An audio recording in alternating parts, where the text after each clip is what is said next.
Shonen Jump's history rages on, still at the peak of its golden age as works like Dragon Ball, Slam Dunk, and Yu Yu Hakusho reach some of their highest heights. But there's so much more to the magazine than its biggest hits. Other manga are beginning and ending constantly, and this year in particular is full of a lot of quirky little new series and events. So let's see what Shonen Jump had to offer in the year 1993.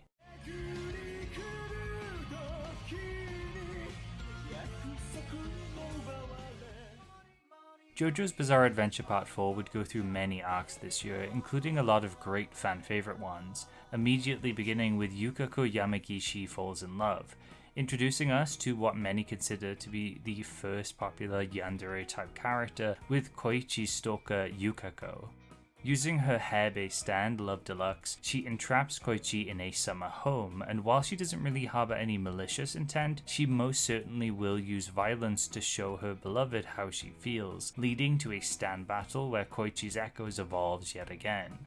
It's a really fun arc combining horror and romance elements, and would set the standard for many arcs in Part 4 where we're not necessarily fighting someone evil, or even fighting at all. This would become more evident in the next arc, Let's Go Eat Some Italian Food, which is one of the high points of the entire series. Here, Josuke and Okuyasu go to a new Italian restaurant in town run by Tonio Trussardi. Alongside some extensive facts and mouthwatering illustrations of food, Araki mixes in horror and a lot of tension, building up to the idea that this food and Tonio aren't quite what they seem. Okuyasu goes through all sorts of phases after eating Tonio's dishes, like crying profusely, losing teeth, and scratching his skin off. Yet afterwards, he's more than just fine, he's better than ever. This sees Josuke go into the back room of the kitchen to see Tonio feed something to a dog, and following this, its intestines explode out of it. Except that's not quite really what happens, and for once, things are kind of exactly as they seem. Tonio is a nice guy who makes food that helps others, including the dog and Okuyasu, with his stand Pearl Jam. It's such a fun arc that almost codifies what JoJo would become, introducing or perfecting elements that JoJo would be filled with in its future, like big info dumps on specific interests Araki has, or the Hitchcockian approach to building tension. The dramatic subversion with Tonio and the bar of soap and the overall weirdness of this arc as well feel very JoJo to me. What's more, this arc just has such a fun vibe to it, with all the food and getting to learn about a stand user who is purely good-natured and has a stand not meant for fighting at all. It's a nice curveball. It also embodies JoJo and broadens its horizons in the span of a few chapters, utilizing the formula Araki had pursued for a while now, but also playing around with it to make something fresh as well as bizarre.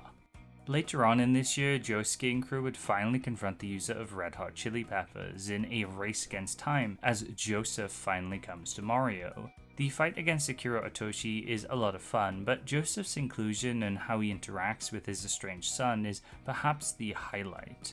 I really love that Araki decided to take a more thoughtful route to Josuke and Joseph's relationship, with Josuke understandably putting forth that he's been absent so long that he doesn't feel like Joseph could ever be a father, thinking of his mother's well-being first and foremost instead. Them trying to take care of an invisible baby together is great though, and I do wish we did get a bit more out of these two. We do get a bit more of Josuke and Jotaro interacting though, as they hunt down some rats with stands, which is a pretty good character building arc for the both of them and gives us some great gore with these melted people in this fridge. 1993 would also introduce Araki's very own OC self-insert in Rohan Kishibe. Rohan's initial arc, like most this year, is a ton of fun, seeing us get acquainted with one of the series' weirdest characters who immediately steals the spotlight. His stand Heaven's Door is super busted, interesting, and proves to be a fun obstacle for our main group to overcome. I really like him as Araki's surrogate too, albeit an over-the-top one. His speech on a mangaka needing to draw from real life is very true. It's something all artists do, though he takes it way over the top by killing and licking a spider. We see a lot of this throughout Part 4 in all the detail Araki has crammed into the manga, like with Akira's guitars, Tonio's food, and the info about hunting we got from the rat arc. It's cool to hear about Araki's process directly from him in this weird meta way, but also the manga is full of examples of him using what he preaches. Now is also as good a time as ever to bring up Rohan's extended adventures. He alone is responsible for like 70% of JoJo's side material, I feel. Araki really can't get his hands off of him. Like, literally, he can't take his hands off of him. Look, there's this drawing of Araki with his hands all over Rohan. The Thus Spoke Kichibe Rohan series has been ongoing for years now, which are a series of one-shots containing Rohan on all sorts of wacky adventures that's still getting new chapters to this day. It also has an anime adaptation, a TV adaptation, and there's also the spin-off Rohan at the Louvre, which was a tie-in with the French Art Museum that also got a live-action film adaptation. Rohan is also intimately tied in with the introduction of the core story of Part 4-2, as he and Koichi get trapped in the Ghost Alley and have a chance meeting with Reimi Sugimoto, a ghost girl murdered 15 years ago who saved Rohan's life but died in the process from a serial killer who still prowls Morio to this day. By this point in the story, Araki had built up so many characters throughout Part 4 as well as the town of Morio itself. You're constantly being shown maps of the town, areas of the town, its quirky little spots, the children who attend its schools, the restaurant owners, the quirky local manga artist. To accompany all of this as well, there's this thread I noticed while reading this time about human kindness. The goal of protecting Morio becomes the centerpiece of Diamond is Unbreakable, but it's reached through the connections of its inhabitants.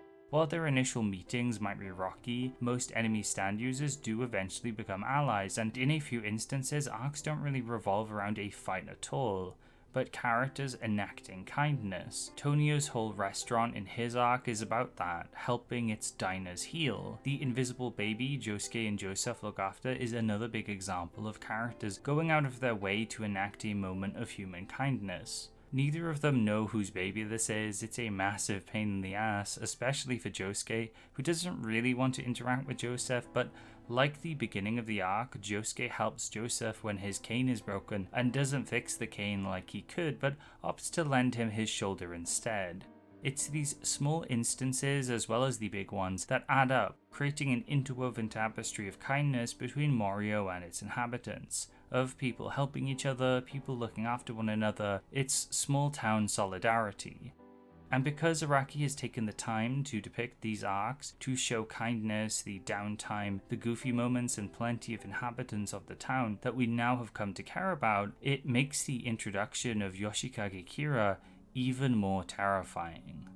That being said, it's also kind of hilarious too. It's a simultaneous, oh shit, here's the killer moment, as well as a great joke as Josuke points out that it's not like they'll immediately find the killer trying to hail a taxi or something, only to see him pass by in a car moments later. Araki, you're such a scamp. This also ties in with the hidden in plain sight element that surrounds Kira and his quiet life. He's widely known as one of JoJo's best aspects and frequently cited as JoJo's best villain, and from his inception it's pretty evident why. He's enigmatic, he looks like David Bowie, and shakes up the story in such a major way. His desire to be normal is contrasted perfectly with his murderous impulses. He doesn't really go on evil rants or feel the same like Kaze or Dio, but this kind of jaded salary worker instead who just sometimes snaps. And what's scary about him are when his instincts take the wheel, and it's not just over things like food, sleep, or sex like normal people, but it's for killing and hands. He really likes hands, which leads to scenes that are darkly comedic but also really unsettling. Where I ended off in particular in reading chapters for this video, it ends with him noticing a woman, knowing full well he should be careful just after killing Shigechi, yet he just can't help himself. There's something about that that really made my skin crawl while reading. He acts like he's normal, he embodies the definition of normal, yet in doing that, he feels the least human out of the cast and a perfect adversary for our group of quirky but kind-hearted citizens.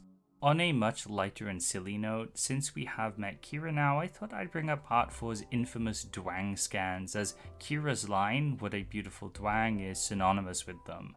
Long before Part 4's official release in English, in the darker days of the early internet and manga scanning, JoJo didn't really have any official way to be read other than Part 3's early Viz release.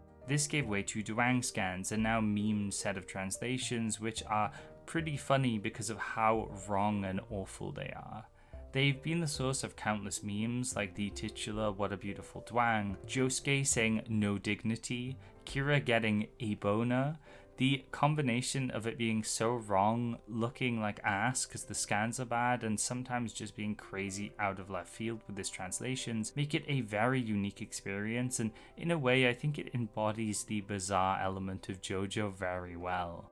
I do recommend seeking some out if you're interested or just want to laugh at them for like 5 or 10 minutes. They're genuinely quite funny sometimes.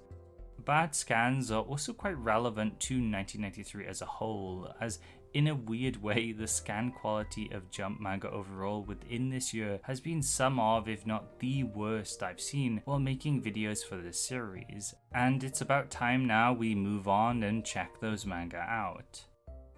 Fire Snow no Kaze by Hideaki Matsune would be a fantasy adventure manga lasting 11 chapters and 1 volume. The plot followed Zeno, a swordsman known as the Red Beast, who partners up with a blacksmith's daughter named China in order to dispose or protect a magical sword which all sorts of people are after for nefarious purposes. Due to how quickly it was cancelled, it never really got to reveal much of anything about its plot, including what the sword would be used for or any of the characters' backstories that had been built up, with it ending with Zeno seeing Sheena off by boat and continuing his adventure alone. I do think it's pretty funny that the manga starts off with the protagonist taking a piss though. It's drawn really beautifully and I can't help but love that juxtaposition, and it's the biggest thing that stood out in this manga for me. Genshoku Choujin Paintman would be another 11 chapter long speedy axe, lasting 2 volumes this time, by Fumihiko Ota. This would see an elementary school teacher, Ayato Ishiki, be bestowed with the powers of primary colors by Prince Quinn de Wol II, an alien from another planet, in order to combat incoming invaders. Due to its short run, Paintman would only ever fight one invader, with the story being wrapped up in an extra 12th chapter included in the volume release. I do really like the idea of Paintman's powers though, having different colors that represent powers like muscle strengthening blue or high speed flight red, which could be then combined into something like Kai manipulation purple. It's the basis for a fun and artsy battle system and perfect for a transforming hero type character, but sadly this one just wasn't meant to be in the pages of Jump. Starting in issue 15 of 1993, a familiar face would return, Tsubasa, with Yoichi Takahashi beginning Captain Tsubasa World Youth Tokubetsu-Hen. This would be a 5-chapter miniseries bridging the gap between the old Captain Tsubasa from the 80s and the upcoming Captain Tsubasa World Youth Hen in 1994. Takahashi at this point was still serializing chibi within the magazine, but this would see him gear up to return to his magnum opus. World Youth Tokubetsu-Hen would act as a small taster, letting the magazine build up hype for its return by pitting Tsubasa and friends against the exceedingly strong Dutch youth team. Perhaps this part got included in later volume releases, but it seems a bit forgotten about compared to the main Tsubasa series, so the images I could find weren't the best quality. Regardless, I'm excited to see a classic Jump icon return, so I can talk about Tsubasa again in the next video. Vice would be another cutthroat cancellation from Jump, only lasting 10 chapters in 1 volume by Yoshihiro Yanagawa. This would be a delinquent gag manga that saw Takuro Horikawa get into all sorts of trouble but proclaim he would change his ways after falling in love with a girl called Sayuri. Due to its short length, most of what I could find about it was people saying it was mediocre, likely not making a big first impression, as other big delinquent manga like Hallelujah to Boy and Rokudenashi Blues ruled that part of the magazine at this point. It did have a cool sense of style with the characters' outfits, and I love Takuro's bandana. I'm really scraping the barrel here, but yo, is that Saul bad guy? Volcanic Viper! Finally, we have a manga that managed to last longer than 3 months in Ninku by Koji Kiriyama, which ran for 55 chapters only to be suspended, not cancelled, to be then revived later on, getting a further 27 chapters within Jump for a total of 9 volumes under the name Ninku Second Stage, not to be confused with Ninku Second Stage Eto Hen, its sequel, which added a further 71 chapters and 12 volumes. All of this was pretty confusing to figure out, to be honest. Ninku is a bit of an odd duck generally. It's a work that's not forgotten, nor is it culturally huge. It did decently within the magazine and is remembered today for being Naruto's older brother in a sense, a popular ninja manga before one of Jump's titans, and something that would supposedly inspire Masashi Kishimoto to a degree as well. It's also sadly a work that has very limited English availability, only having a handful of chapters translated into English, with it also possessing a 55-episode anime and movie that deviate from the source material. In regards to the plot, Ninku would follow Fusuke, a ninja of the now defunct First Ninja Corps, who live in a world post their disbandment, where the evil empire that fought them previously has won the war, brandishing those who practice Ninku as villains. Fusuke, alongside his penguin friend Hiroyuki, now search for the remaining Ninku captains to build up some sort of resistance, all the while fending off new Ninku practitioners with evil agendas. From what I've read, it's a lot of fun. Fusuke is a lovable protagonist and a cool character. The art and overall vibes of the series were pretty oppressive in an interesting way as well. Others have noted it gets a bit repetitive after a while, and going back to its suspension, it seems Koji Kiriyama had trouble writing for Ninku, which may have led to this. It's an instance where seemingly Jump really wanted Ninku to succeed. It seemed to be well received, and its anime would go on to be decently popular, replacing Yu Yu Hakusho's TV slot and even keeping the majority of Yu Yu Hakusho's animation staff, but the manga just didn't come together for the author, which is a shame as there's totally an alternate universe where Ninku could have been big, I think.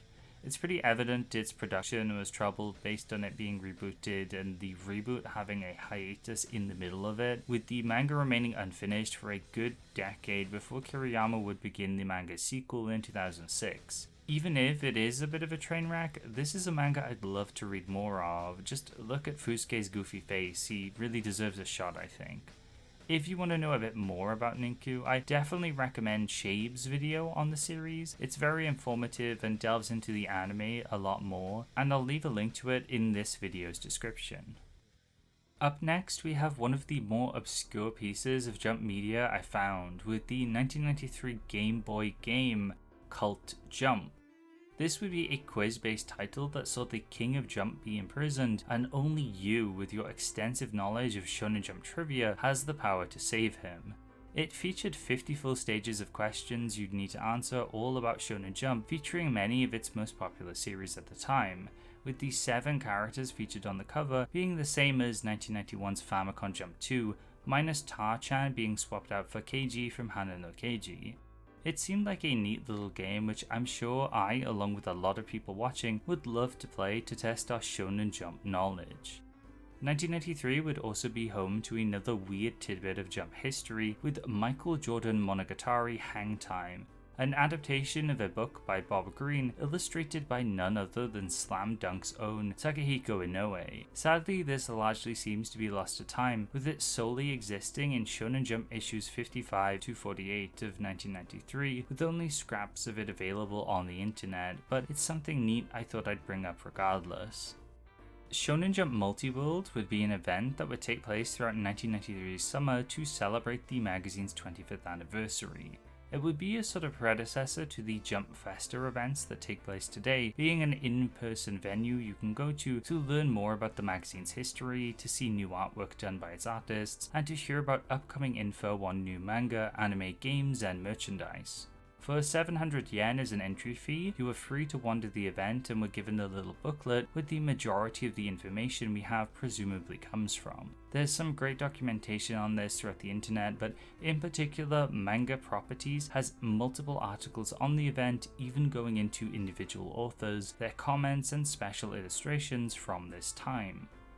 Manga Properties in general is such a cool site full of interesting manga tidbits and history presented in such a clear and stylish way. I should really mention them more, but if you want to read about this part of Shonen Jump's history in depth rather than hear me yap about it, I highly recommend you check the site. There they have translations and articles on the event overall, including the map of the venue, which is the coolest thing ever. I'm such a huge map nerd, so seeing this scanned in such high definition made me really happy.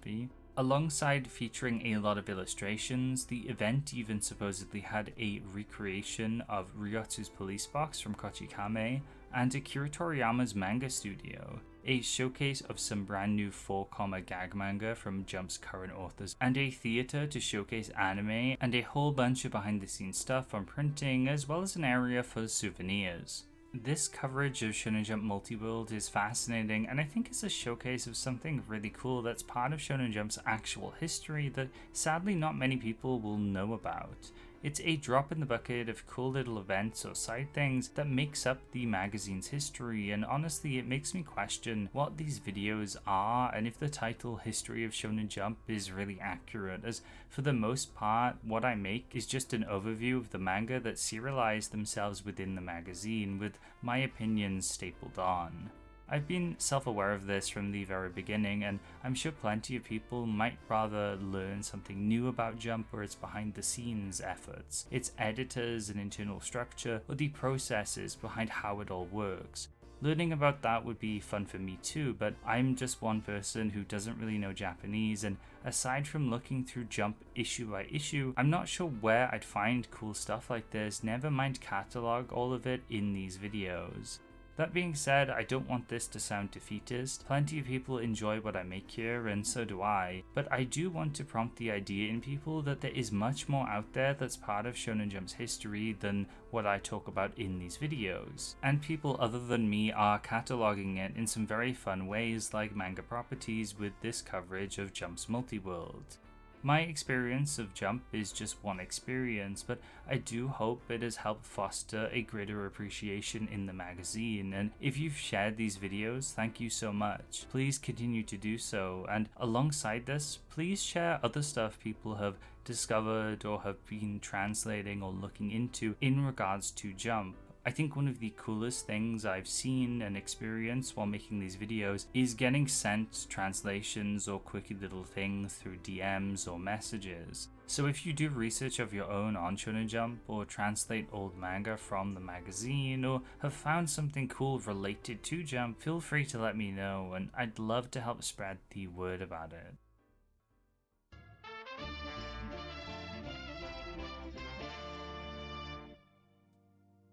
Dragon Ball is back in 1993 and Goku vs. Cell rages on, but suddenly in issue 1 of the year, Goku decides to do the unthinkable and gives up.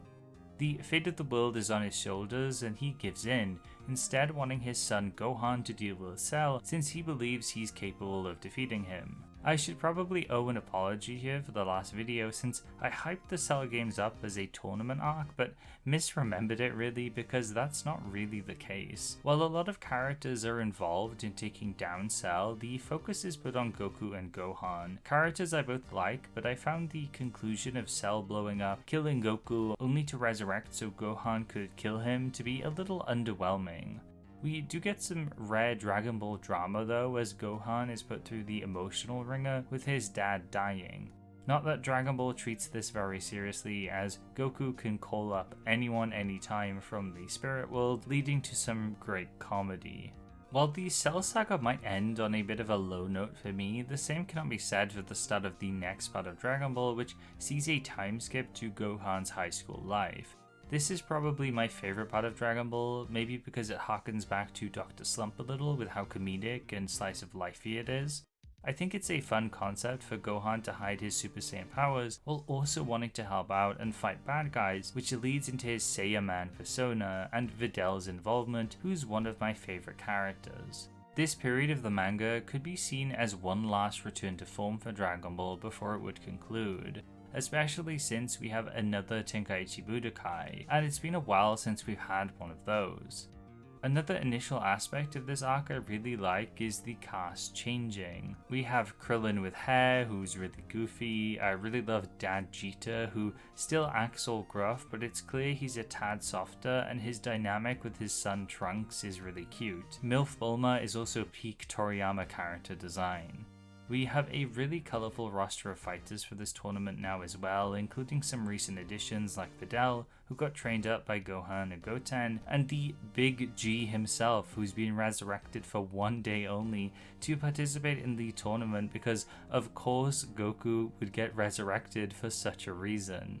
The Tenkaichi Budōkai also has a youth division now, which Trunks and Goten dominate, leading to them sneakily doing the kids hiding in a trench coat routine to pass off as an adult so they can participate in the main fights, something I think is really endearing. There's something sinister afoot though, with two new characters in this Budōkai in Shin and Kibito who seem really shifty, especially with Shin and his eyes and odd expressions. Unsurprisingly, there is indeed more to him than meets the eye, but he's the Lord of Lords, the God of Gods who's entered the Budōkai to seek help. A fun subversion, as you could have easily imagined him to be the next Cell or Frieza, but no, he's just the guy looking to stop the next potential villain. And the lowdown on that is a warlock named Bobody is trying to resurrect an age-old demon, one that could spell disaster not just for Earth, but for the greater universe, and time is of the essence. But that's where Dragon Ball comes to a close this year, and in 1994 will begin the Majin Buu saga in earnest. Komorebi no Motode, or Under the Dappled Shade, would last 25 chapters and 3 volumes by Tsubasa Hojo, returning after finishing their hit Golden Age 80s manga City Hunter. Based on a one-shot called When the Cherry Blossoms Bloom, Under the Dappled Shade presents itself as a very different Jump manga, a slice-of-life drama following Sara Nishikujo, a girl who doesn't age and has a mysterious ability allowing her to communicate with plants. Throughout its run, it would go through many short episodic arcs, always involving plants in some way. It would focus on different characters and ideas like impermanence, coming of age, and general life. The highlight of the manga is probably the art, with Tsubasa Hojo illustrating a beautiful rural setting filled with vegetation, detailed trees, and of course, like the title suggests, the dappled shade, the way the sunlight is depicted as it comes through the trees. All of this leads to the manga having a beautiful, warm, summery vibe that fits its setting as well as the ideas and themes it wants to convey. It's unfortunate then that about half the manga has scans which are pretty abysmal. I'm not sure why, but they're very low quality, which hurts this manga especially as its looks and atmosphere are its strongest asset. Thankfully, the later chapters improve, but this is a manga that's begging for a physical English release. I was incredibly surprised by how mature the manga is. It's really contemplative and it wants you to think and feel the contents of its pages, to impart emotion through its stories and the beautiful illustrations of flowers, trees, and plants. It lacks the bombastic elements of Hojo's prior works, though keeps some of the sex appeal elements, which are questionable since we're dealing with a forever young girl as our protagonist. This is touched upon in some great ways though, as it provides a tragedy element to the manga, as Sara can never grow up. The people she meets only know her for a short period of time, yet she impacts their lives greatly. I'm really happy Tsubasa Hojo opted to try something different within the magazine, as it resulted in one of the most unique manga Weekly Shonen Jump has ever serialized, and is worth a read even being so short and having some bad scans at the beginning. Tottemo Luckyman would be one of 1993's biggest hits, lasting 189 chapters and 16 volumes by Hiroshi Gamo. It would follow the unluckiest boy in the world Yoichi as he dies when an alien crash lands on him, only for him to be found and resurrected by Luckyman, a cosmic superhero akin to Ultraman who bestows onto Yoichi his powers and name. Now, Luckyman defends Earth from monsters and aliens, not through strength, skill, or wit, but through the powers of pure luck and some friendship. Throughout the course of its run, Luckyman would be joined by countless friends, and its initial episodic nature would shift with it gaining more arcs later on. It also sounds as if it did something similar to Kinnikuman by incorporating different ideas sent in by readers. Luckyman sadly doesn't have any English translation, and even its 50-episode anime lacks subs. It's still a pretty interesting part of Jump's history though, feeling almost out of place with its art style. I think many people, along with myself, expected this to show up in the 70s or 80s and not in 1993, just with how it looks.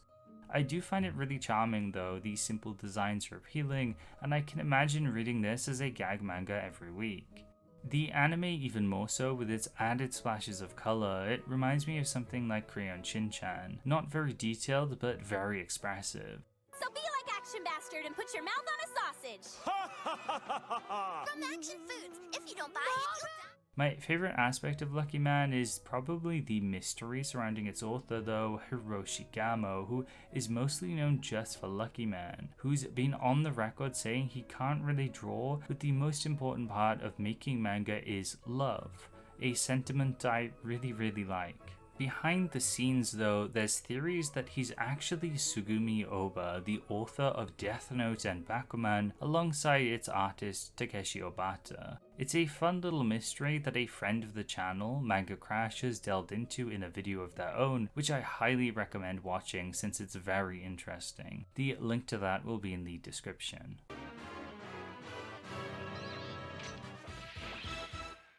DNA² would be Masakazu Katsura's follow-up to his popular romance series Video Girl I, lasting 42 chapters and 5 volumes. Just like I, DNA² would splice its hormonal melodrama with sci-fi elements with a concept that's a bit more overt.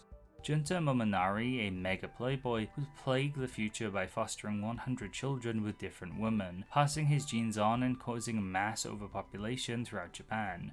So DNA operator Karen Aoi is sent into the past to cut off the overpopulation at the source by altering Junta's DNA to make him less of a playboy. The thing is though, the Junta of the past is pretty much a loser who gets sick at the sight of girls, which leads into a messy romantic comedy of errors, at least for a while, as DNA² quickly gets convoluted with magical bullets, time travel, and shape-shifting powers, transforming what would be a sci-fi ecchi rom-com into a sci-fi ecchi rom-com battle manga. Among plenty of other things, a monstrous DNA-sucking villain, a girl with a severe fart problem, and the time-traveling daughter of the main character joining the story who wants to make psychic super soldier babies with her own dad were not on my bingo card for this series.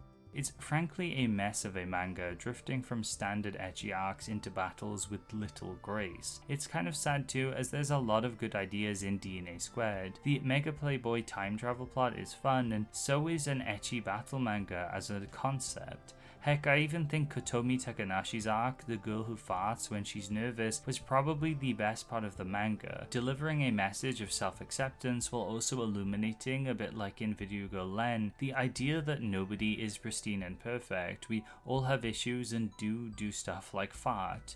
The problem here is that it isn't coherent with the rest of the manga at all.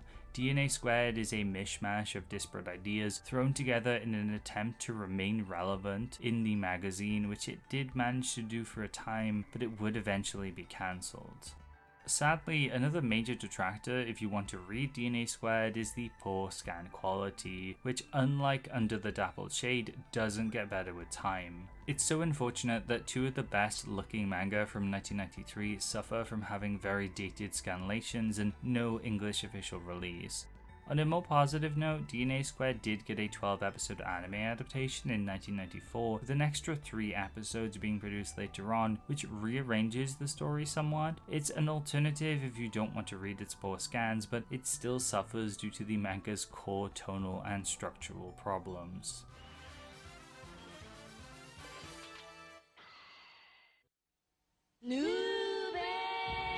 Hell Teacher Nube would be one of this year's biggest hits, running for 276 chapters and 31 volumes by Sho Makura and Takeshi Okano.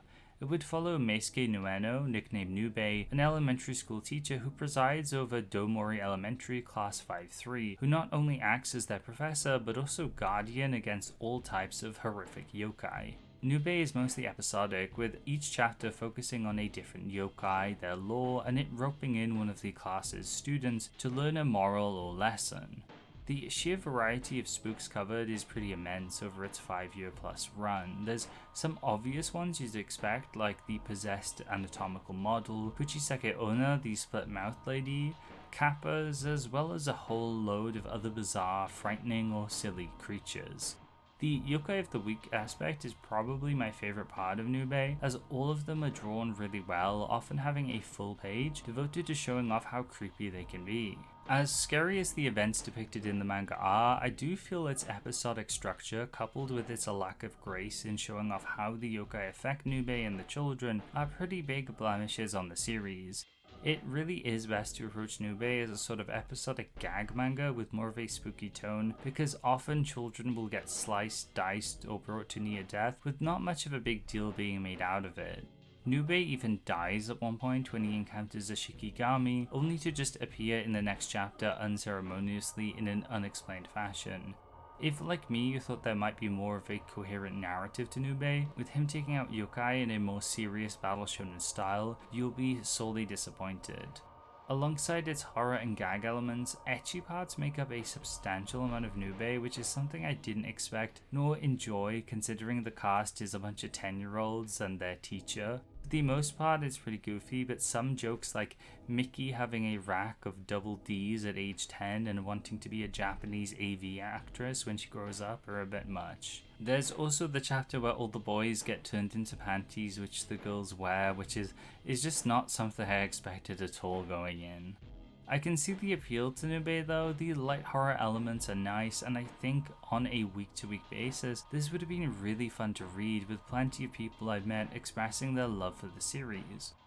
It's not fully readable, however, with a big chunk in the middle being untranslated, but you can read a good 150 chapters or so if you want to. Alternatively, there's also the 1996 TV anime that ran for 46 episodes, or the upcoming new Nube anime which should be out sometime this summer in 2025.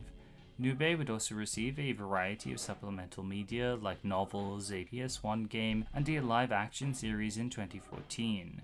Several spin-off manga would also be released, like Hell Teacher Nube Neo and then Hell Teacher Nube S, ending as recently as 2021. There's also Reibashi Izuna and its sequel, which together would amount to 20 whole volumes, which follow a side character from Nube, Izuna Hazushi, a spiritual medium Nube encounters frequently. And to coincide with the new anime, the duo are once again making another new Nube manga called Hell Teacher Nube Kai, set to begin in Shonen Jump this May. Neural Network Milinda fight may have one of the weirdest names and art style combinations I've seen from a Jump manga, and sadly it would only last 11 chapters and 1 volume by Tadashi Sato. Story-wise, it would be just as bizarre with its name, following Milinda Lemon, a robot from the future, being sent to the past, with a lot of jokes being born out of Milinda learning to be human due to a neural processing chip she has in her brain. Initially, it seemed to be more wholesome, with Milinda adapting to a new environment, but it would gradually shift into a battle manga, with it ending soon after. This is one of these older Jump manga I've always been intrigued with and fond of, just for how weird it seems, and I also think robot girls are pretty cute too, and I love these designs by Sato. Chodokyu Senshi Justice would be the final new manga of the year, lasting 14 chapters and 2 volumes by Kazutoshi Yamane. Dreadnought Warrior Justice, as it would be known in English, would follow Justice, a hero belonging to the warrior clan who defends humanity from an invading race called the Necrosis with his Zan-made sword that has the powers to slash through both heaven and earth. This one looks super cool, having a very 90s looking style with sharp lines and big eyes. It also had a ton of really cool action shots, with the manga at one point even seeing Justice breaking the fourth wall, telling readers to flip their manga around so it could do a vertical spread. I've never seen something like this before, and there's something really cool about it that I think helps illuminate what kind of atmosphere this manga had. Balls to the wall bombastic action, and it's such a shame this didn't last very long.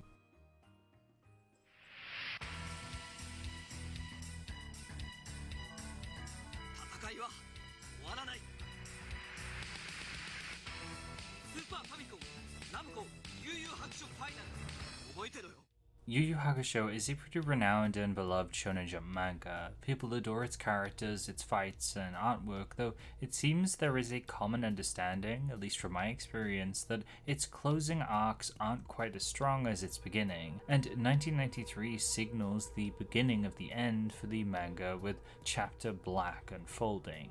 At the very least, Chapter Black gives us a strong complete arc before we end for real that sees Yusuke and Ko come up against Sensui, an expert detective and Yusuke's direct predecessor who was just like him before he laid eyes on the eponymous Chapter Black. Building off events from the prior Dark Tournament arc, this one sees a massive gate to the demon world being opened up beneath Swarm Town, a gate big enough for threats stronger than even Toguro to seep through, something that could spell disaster for human civilization as we know it. Before all of this though, we get a short mini arc where Yusuke is kidnapped by a bizarre gang of high schoolers with mysterious powers, and this portion of the story I feel demonstrates a big shift in the way Togashi writes his stories and fights. For the previous year, the Dark Tournament gave us the spectacle of shonen battle manga, and 1993 would follow this up by trapping its cast in a house where should they say the word hot, they'll be incapacitated.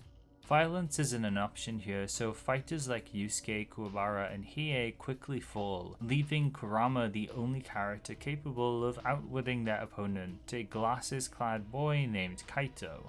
There's a focus here on mind games, of intelligently trying to figure out the rules of an opponent's power so they can be exploited, something you'd expect a lot more from Hunter x Hunter's Nen, which when I read this portion it all clicked to me that this was the beginning of Togashi really starting to experiment with all of that.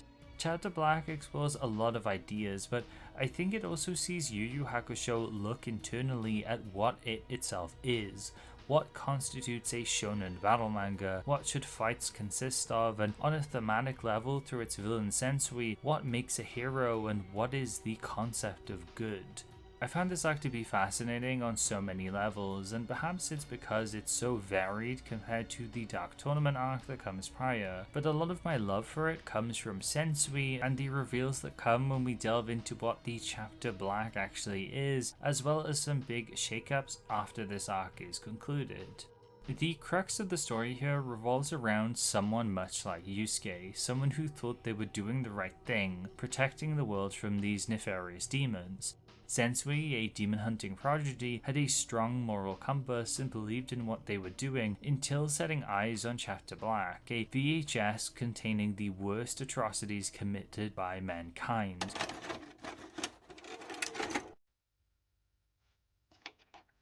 Sometimes I sit down and think to myself, why do I play video games?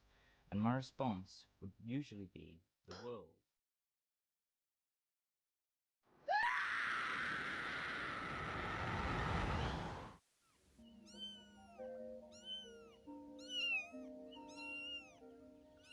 I really love the idea of this fucked up VHS that exists with like all the horrors of humanity. It might be because I love found footage films, I think that might be the main reason. After watching this VHS and unable to handle the weight of what he's contributed to, Sensui folds, consumed with guilt and bitterness towards a humanity that had used him, a humanity capable of horrors he thought he was protecting them against. A strong scent of nihilism surrounds this arc, and in particular its villain, who believe that humanity as they are do not deserve the right to exist after what they've done. Death has always permeated the series. Since the very beginning, it's been a core theme in fact, and while it doesn't deal with it perfectly, some of its best moments I think come from this arc.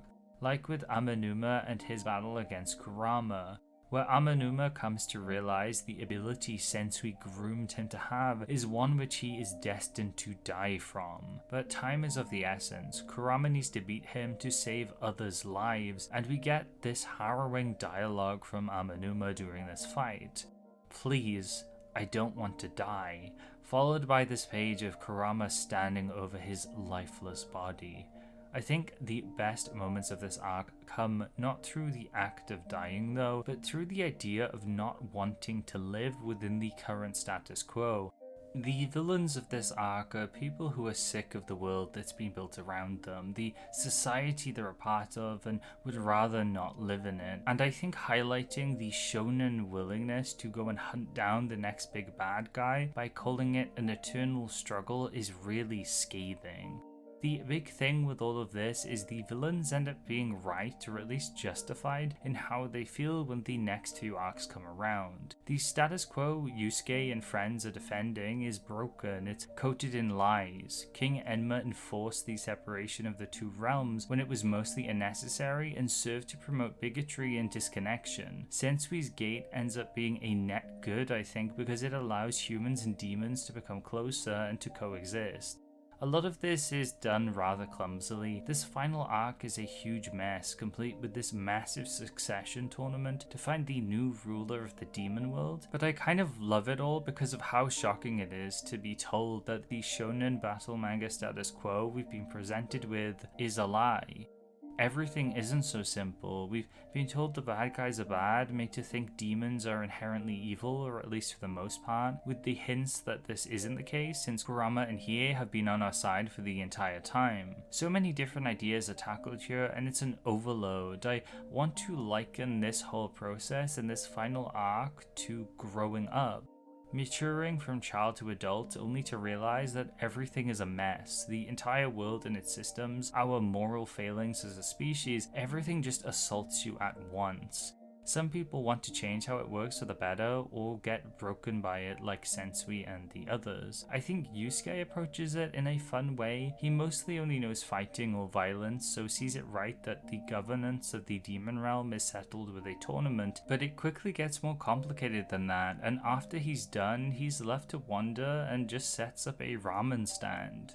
Yu Yu Hakusho ends in this weird hazy way. I can see how it could be unsatisfying as it starts to shed the things battle manga from the period are known for. In the time when Dragon Ball was at its height and likely the perceived idea of battle shonen had been fully formed, or at least the bedrock for it had been created, this is a manga that attempts to examine what this pile of tropes or subgenre of battle shonen is.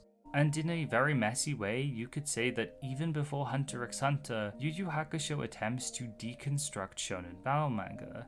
That's a word that's a bit of a bomb to throw around, but legitimately the manga does examine the traditional, at that point, ideas of shonen battle manga, the systems of battle and the reasons why people are fighting. The concept of demons is questioned, the notion of good and evil, as well as what a hero is and what the role of a hero is. Togashi himself mentions wanting to deconstruct his own characters as he'd explored them sufficiently enough for him during making Yu Yu Hakusho. In Yoshirin Dippon, a Yu Yu Hakusho doujin that came out post the series' end in 1994, created by him and some friends, he says he selfishly ended the series, due to him not wanting to repeat the same arcs over and over again. The doujin is a fascinating read that details Togashi's thought process on ending Yu Yu Hakusho, which is comprised of multiple factors, chief among them are his health, which rapidly deteriorated as the series went on, and his motivations and desires as a creator.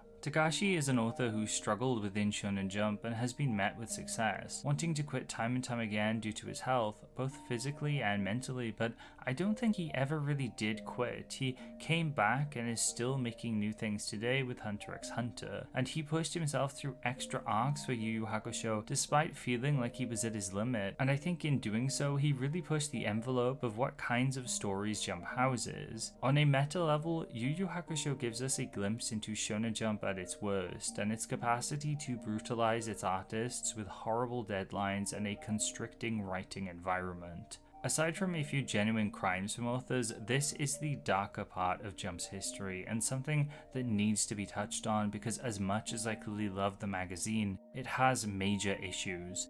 Our enjoyment of this medium and Jump as a magazine has not come without sacrifice, and I think one of the magazine's most successful manga and mangaka are the perfect example of this. This section on Yu Yu Hakusho might have been a bit weirder than usual. I have a lot I could potentially say about this series, as it's rich on a thematic and metatextual level. My thoughts, much like the manga's ending, are jumbled though, and this isn't the right time to share everything, but rest assured, someday I'd like to talk about Yu Yu Hakusho much more. For now though, this is the last we'll hear from Yu Yu Hakusho in these retrospective videos. Don't worry though, as we'll see Togashi again before too long. Now that we're done going through 1993's manga, let's take a look at the magazine at the beginning and end of the year to see how things changed and if Jump is in a good place or not. Starting us off, we have the big guns in Dragon Ball, YuYu Hakusho, Slam Dunk, JoJo's Bizarre Adventure now in part 4, Rokudenashi Blues, Hallelujah 2 Boy, Dragon Quest The Adventure of Dai, Hana no Keiji, and the all-time classic gag manga Kochikame. And for the rest of the gag manga, we also have Jungle King Tachan, Bon Bon Zaka, Mon Mon Mon, and Hentai Kamen. For sports, we still have Pennant Race as well as Chibi. My lovely horror anthology darling Outer Zone is still alive and kicking, as are a few remnants from 1992 that would shortly end in Baramon no Kazoku, Legend of Strong Men the Oni Successor, and Psycho Plus. This is a very strong start to the year, but plenty of manga would end this year though, starting with the biggest one, Hana no Keiji. Following this, we'd lose some sports representation in Chibi as well as Legend of Strong Men.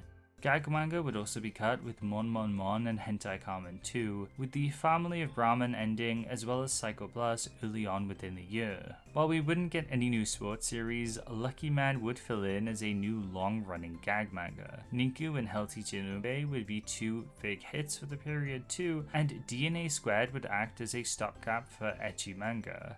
That left the magazine with relatively few flops. Komarebi no Motode, Neural Network Milinda Fight, and Dreadnought Warrior Justice. Alongside these new additions and the lack of any absolutely huge series ending, we're left with what I think is one of Jump's best rosters, something we'll see gradually come apart in the next few years as the golden age would come to wind down, but that's something we'll get into in future history videos, and for now this is where we'll leave off this installment. If you enjoyed this video, I'd be super grateful if you liked it, shared it around, and subscribed. I make videos like this pretty frequently on Shonen Jump's history, and the channel is full of me yapping about Shonen Jump, its cancelled manga, and manga generally. I have a series delving into some of Shonen Jump's more modern cancelled manga, if that sounds interesting to you, and I've also recently finished a video on the exploits of Akira Toriyama and Masakazu Katsura together, two names that popped up in this video, so check that out if you're a fan of them. Also, please consider supporting me on Patreon. It helps keep these videos come out at a decent pace and keeps me fed, to be honest. You'll also get some cool rewards like being thanked at the end of my videos, with you getting your own little doodle at the $3 tier which I draw, like Kinocha, Jade, Kaizoku Gairu, Soroquel Zero, Holly the Apothecary, Mayu, It's Fako, Yellowtail, Lace Sluggard, Crispy Bacon, Chohenshin, Full Metal, Unquestionable, Weeby Boy, Wurzel, Violent, Cactus, Joni, City Name E, Vina Burrito, Caffeine Dad, Cryonaut, Crash, and also AB, Vako Draws, Otaku Gamer X, Deadpan, Shy Monkeys, Jonathan Dragonet, John Sanford, and Color at the $1 tier. Thank you all so much for being patrons, and as always, thank you so much for watching. Remember to be kind and take care.